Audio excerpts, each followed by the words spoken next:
recent event that just happened. AT&T, a couple days ago. I don't know if it happened to your phone or not. I think that was a Chinese cyber attack. You think so? Yeah. Why do you say that? I would predict that was a warning, a trial run before they go do more aggressive things on Taiwan in April or May. So is that a way of saying? I would expect provocation by their maritime militia or some of the islands. So because there's Taiwan Island, Formosa, and there's smaller ones like Quemoy and Matsu, which are right up against the Chinese mainland.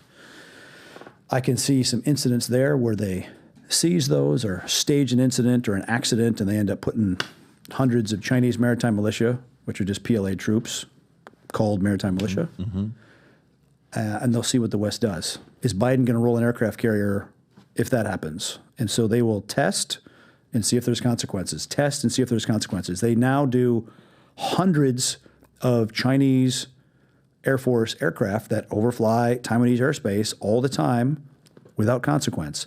They shoot missiles over Taiwan, over Japanese territory even, without consequence. If you allow them, China is an ancient society, and they will salami slice. They will keep pushing, right? You know, you can cut it really thin, and they might take 3 little slices, but they've moved the ball in their direction where they want to be. And Trump was the first president that came along that said, hey, they're like a neighbor that moves the yard fence into your yard 6 inches a year. And Trump was the first one that said, hey, get the hell back on your side of the line. I can tell you, I spent enough time in China during the Trump administration. They were spooked by him. They were the trade policies and the controls on certain technologies not going to China really spooked them. What's your level of speculation on this being China? If you were to say, you know, over under, I'd say 70% is China, 50% is China. What would you say on the AT&T incident? 70%. Okay. So let's just say that's 70% China. Are they doing it and telling U.S. that we did it? Like, are they doing? Okay. So they're doing it and they're saying break contact on Taiwan and or more to follow.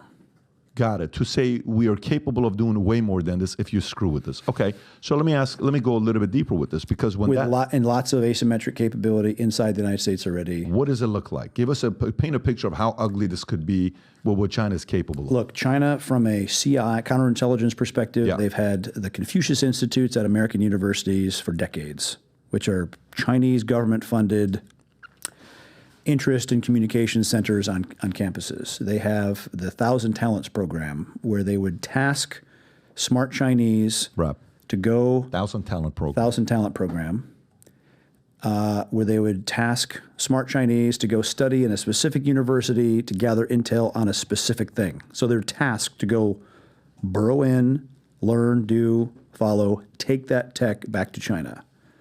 Okay, they have the United Front Works Department all through the United States. So you have a lot of Chinese diaspora that are here that the Ministry of State Security still has their hooks in. And because there's family members back in China that they can hold in danger to make that person in America do what they want. If the FBI was serious about CI, the Communist Party members have to check in and go for training at least every 6 months. So there's it's called the General Management Department. It's like the HR department of the Chinese Communist Party, and they oversee the training you have to do every year. It's almost like reserve duty, where they have to come in and get their party indoctrination. If they were smart, surveil every consulate, every known Chinese facility, and see who's going in and out of there. Those are the CCP members that are here in the United States, working, living, studying, and some of them even working for the U.S. government.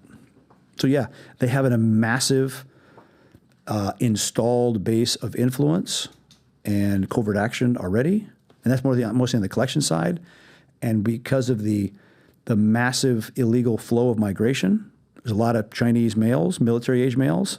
They're not all Chinese soldiers. They're not all Chinese spies. There's a lot of men. There's like 40 million males of marriage age in China with no prospects of marrying a female because of sex selection abortion. When they had one-child policy, the parents would abort a female baby and have a male. So these dudes are in China with an economy not doing great, with no prospects of a female. They say, hell, I'm going to America. Now, if only 2% of those millions are bad, still really bad. So again, that is a serious CI problem that needs to be mopped up. On the cyber side, I mean, AT&T, phone goes out, right? So can they... Knocked out 911 service. That's right. So can they... What does their cyber attack capabilities look like?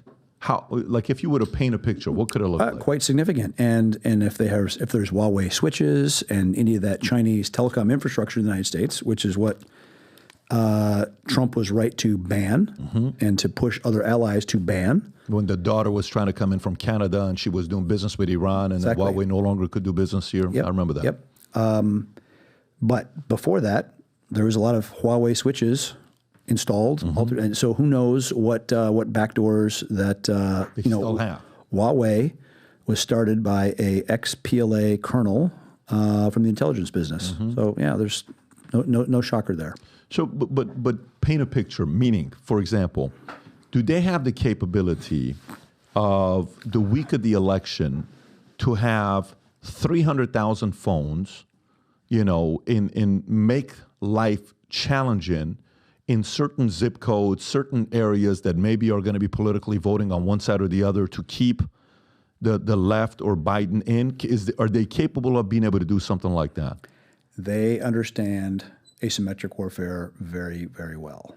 So yeah, think of the permutations of nonsense that they can pull.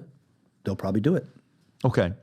So let's just say they do it. You saw what they are doing now yeah. is sponsoring the fentanyl epidemic. China. Absolutely, unequivocally fact. The precursor drugs produced actually around Wuhan, oddly enough, the same place that COVID leaked from. And the stuff is shipped to Venezuela to Mexico, formulated into fentanyl. And I mean, think about it. All these fentanyl deaths, like 109,000 Americans killed by fentanyl. And it's, a normal drug dealer doesn't want to make a drug that kills his customers. Dead customers don't pay. They don't buy, right? That is absolutely pushed to a fatal level as a true disruptive destruction to American society. And they need to feel consequences for that. The son of YouTube's former CEO, Susan, just died from fentanyl. Yeah. YouTube's CEO, former, Yep. She resigned a couple years ago. Her son just passed away. Tragic death from fentanyl. Yes. So if you like this clip and you want to watch another one, click right here. And if you want to watch the entire podcast, click right here.